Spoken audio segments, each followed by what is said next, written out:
Hello दोस्तों, अस्सलाम वालेकुम। आपने how to make notes Pakistan affairs, Pakistan की हिस्ट्री, सीएसएस एमपीटी 2026 अभी अक्टूबर को होगी। उसके लिए आपने नोट्स बनाना सीख लिया और बना भी लिए, क्योंकि मैंने आपको बना के दिए हैं वीडियो में। वो आप how to make notes CSS famous material available है, सर्च करेंगे तो वो नोट्स आगे आ जाएंगे जो मैंने आपको सिखाए थे पाकिस्तान हिस्ट्री के। अगर आप कमेंट करेंगे तो दूसरे सब्जेक्ट से भी नोट्स बनाना सिखाऊंगा नहीं बल्कि बना कर दूंगा, जैसे पाकिस्तान अफेयर के बना के दिए। ठीक है, तो देखो most important and most repeated MCQs जो कि सीएस एमपीटी स्क्रीन टेस्ट में पूछे जाएंगे और रिटन एग्जाम्स की तैयारी मैंने तो वो पहले से ही आपको सारा मटेरियल दे दिया है। लाइक कमेंट और सब्सक्राइब करें और सपोर्ट करें। थोड़ी सब्सक्राइब के बटन को जरूर क्लिक करें और कमेंट जरूर करें। जो आपका प्रॉब्लम है जरूर शेयर करें मेरे साथ, इंशाल्लाह सॉल्यूशन जरूर मिलेगा। तो मैंने 90 डेज का प्लान शुरू किया था सीएसएस की तैयारी करने के लिए, आप लोगों के लिए, न्यू एस्पायरेंट्स बिगिनर्स के लिए। तो वो नंबर 1 लेक्चर जरूर देखें, CSS 90 days plan lecture number 1। उसमें आपको कंप्लीट पता चल जाएगा हम क्या पढ़ते हैं, क्या नहीं पढ़ते और क्या क्या जरूरी है। ठीक है, तो शुरू करते हैं। हमने पाकिस्तान की हिस्ट्री को मैंने आपको सिलेबस समझाया था, फिर हाउ टू मेक नोट्स बनाना सिखाया था।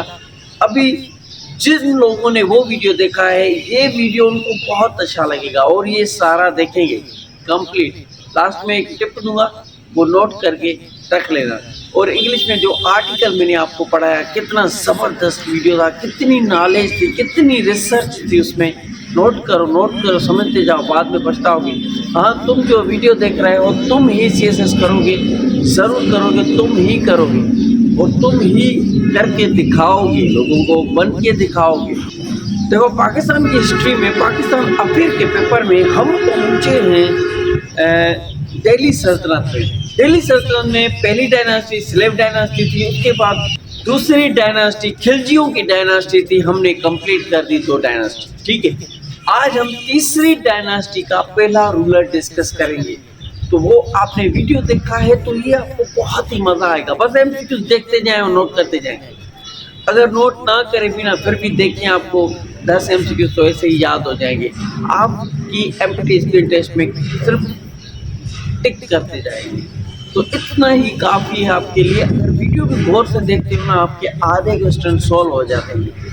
नंबर 1 पर एमसीक्यू आता है। चलो शुरू करते हैं लेक्चर को। नंबर 1 पर एमसीक्यू आता है, who founded the Tughlaq dynasty in the Delhi सल्तनत। दिल्ली सल्तनत थी, उसमें बहुत सारी डायनास्टीज आई थी, मुख्तलिफ बादशाहों ने दिल्ली सल्तनत पर हुकूमत की थी। किसने दिल्ली सल्तनत में तुगलक डायनास्टी बनाई, कौन था इसका फाउंडर? तो वो था गयासुद्दीन तुगलक, पहला रूलर था तुगलक डायनास्टी का। ठीक है, दूसरे नंबर पर एमसीक्यू आता है, the Tughlaq dynasty ruled Delhi सल्तनत। ये कब से शुरू हुई और कब तक खत्म हुई? 1320 में तुगलक डायनास्टी दिल्ली सल्तनत में शुरू हुई थी और 1414 तक ये चली थी। ठीक है, ये आपको नोट करना है इसी डायरी में। मैंने आपको समझाया था हाउ टू मेक नोट्स में। ठीक है, बाकी डिटेल में दूसरे रजिस्टर पर नोट करते जाएं। 3rd नंबर पर एमसीक्यूज आता है, मजे के साथ पढ़ें और मैं आपको पिक्चर भी दिखाता जाऊंगा बादशाह की। Before becoming the sultan, Ghiyasuddin Tughlaq served as. अब इस एमसीक्यू का मतलब है गयासुद्दीन तुगलक पहले क्या था? जब ये रूलर नहीं था, रूलर बनने से पहले ये पंजाब का क्या था? गवर्नर था। और ये जब पंजाब का गवर्नर था तब खिलजी डायनास्टी थी, अलाउद्दीन खिलजी का ये गवर्नर था। ठीक है, 4th नंबर पर एमसीक्यू होता है, Ghiyasuddin Tughlaq founded which fortified city in near Delhi. ये कौन सी सिटी थी जिसने इसने बनाई थी? अपना किला बनाया था बादशाह ने। उस दौर में किले बनाए जाते थे, बादशाह मंगोलों से लड़ते रहते थे। दिल्ली सल्तनत और मंगोल्स की जंग चलती रहती थी। इसके लिए मंगोल से फाइटिंग करने के लिए ये किला इसने फतह करके वहाँ पर अपने लोग बिठा दिए थे ताकि वो हमला ना कर सके और दिल्ली सल्तनत की तरफ ना आ सके। ये तुगलक आबाद इसने फोर्टिफाइड सिटी बनाई थी। ठीक है, आगे चलते हैं। 5 नंबर पर एमसीक्यू आता है the main purpose of building the Tughlaq आबाद फोर्ट। इसका पर्पस क्या था इसको बनाने का? इसका पर्पस था डिफेंड अगेंस्ट मंगोल्स। मैंने आपको समझा दिया। ठीक है, 6 नंबर पर एमसीक्यू आता है Ghiyasuddin Tughlaq came to power. ये कब सल्तनत पर बैठा? 1320 में ये हुकूमत में आया। ठीक है, इसकी हुकूमत शुरू हुई और इसी की वजह से ही तुगलक डायनास्टी शुरू हुई थी। और जिसने पहले वाला वीडियो देखा है उसको पता चल जाएगा कि इसने किसको मार कर सल्तनत पर बैठा था। 7 नंबर पर एमसीक्यू आता है Ghiyasuddin Tughlaq defeated which ruler to establish Tughlaq dynasty. इसने बनाई, कायम की, एस्टेब्लिश की, सेटअप किया तुगलक डायनास्टी का। किसको डिफीट किया, किसको मारा, फिर ये सल्तनत पर बैठा, वो था खुसरो खान। मैंने आपको ये बताया था कल वाला लेक्चर, फर्स्ट वाला जरूर देखें। 8 नंबर पर एमसीक्यू आता है विच टेरिटरी, मतलब कि इलाका, territory was conquered by Ghiyasuddin Tughlaq during his reign। जब इसकी हुकूमत थी, his हुकूमत, his reign, his हुकूमत। देखो आपको बिगिनर्स हो, इसके लिए टेरिटरी एक इलाका होता है। ठीक है, और his reign मतलब कि इसकी हुकूमत के टाइम में, ये समझाना यार ज़रूरी है। मैं भूल जाता हूँ जल्दी जल्दी, मैं एमसीक्यू पढ़ता हूँ, आपको वर्ड्स की मीनिंग ज़रूर समझानी होती है। कनक्योर्ड का मतलब होता है फतह करना। तो विच टेरिटरी, कौन सा इलाका इसने फतह किया था गियासुद्दीन तुगलक जब इसकी हुकूमत थी? इसका ऐसा मीनिंग है। ठीक है, बंगाल को इसने फतह किया था।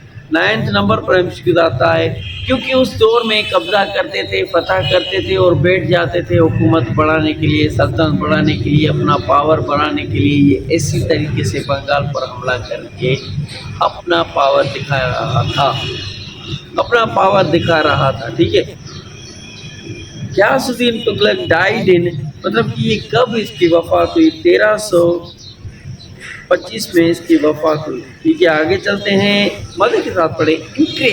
इंटरेस्ट होगी तो कामयाबी होगी। 10th नंबर पर एमसीक्यू आता है the death of Ghiyasuddin Tughlaq occurred due to. Occurred का मतलब होता है ये वाकया, जो भी चीज़ें ये हुई, क्यों हुई, कैसे हुई। जैसे हम कहते हैं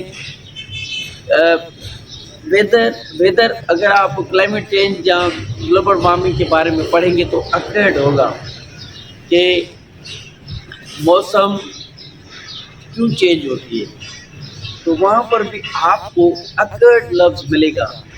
तो अकर्ड का मतलब होता है होना, किसी चीज़ का होना, हो गया, हुआ, कैसे हुआ, होगा, अकर्ड होगा। ठीक है, अभी इसकी डेथ कैसे हुई, अकर्ड कैसे हुई, ड्यू टू, इसकी वजह से, ड्यू टू मतलब कि इसकी वजह से। कोलैप्स ऑफ पैविलियन, इसकी वजह से इसकी डेथ हुई। वर्ड समझाना पेरेंट्स के लिए मुश्किल होता है, इसके लिए समझा रहा हूँ, तो आप वीडियो देखते रहें, समझते रहें। कोलैप्स का मतलब होता है कि किसी चीज़ का नीचे गिरना, तबाह होना।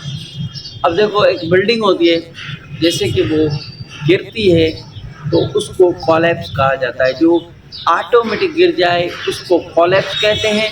जिसको हाथ से इंसानों के ज़रिए गिराया जाए उसको डिस्ट्रॉय कहा जाता है या डिमोलिश कहा जाता है। ठीक है, तो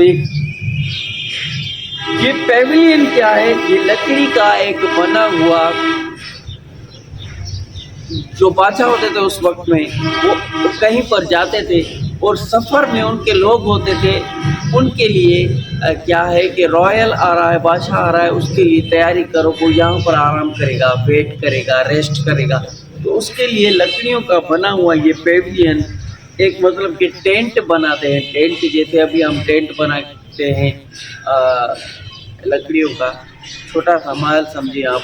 तो ये पैविलियन के नीचे ये गियासुद्दीन तुगलक बैठा और ऊपर से ये कोलैप्स हो गया, ऑटोमेटिक गिर गया, इसके नीचे दब गया और इसकी ड्यू टू अकर डेथ, ये यहाँ पर इसकी वफात होती है। ठीक है, 11th नंबर पर एमसीक्यू आता है Some historians believe that the death of Ghiyasuddin Tughlaq was planned by Muhammad bin Tughlaq.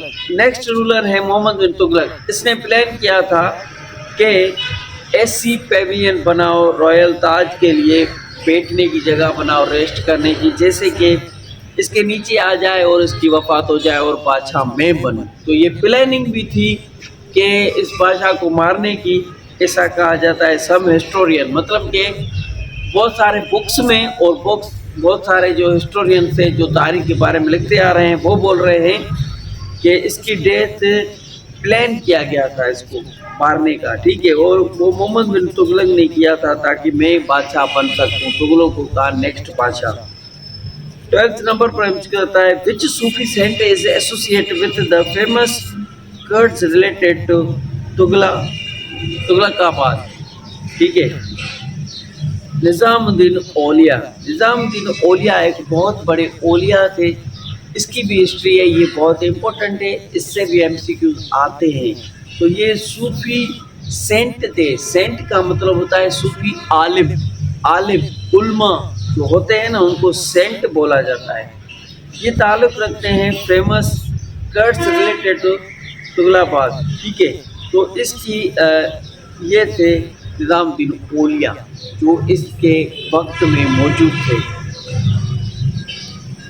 10th number पर 30 नंबर पर कहता है the reign of Ghiyasuddin Tughlaq lasted approximately. Ghiyasuddin की हुकूमत रेन कब तक चली और टोटल कितने साल तक चली? तो ये 5 साल तक चली और ये 1320 से शुरू हुई और 1325 तक इसकी हुकूमत ख़त्म होती है। इसकी इतनी हुकूमत चली। ये थे आज के एमसीक्यूज। उम्मीद है आपको अच्छा लगा होगा। Keep watching, stay connected. अल्लाह हाफिज़। लाइक, कमेंट और सब्सक्राइब ज़रूर करें। Thank you.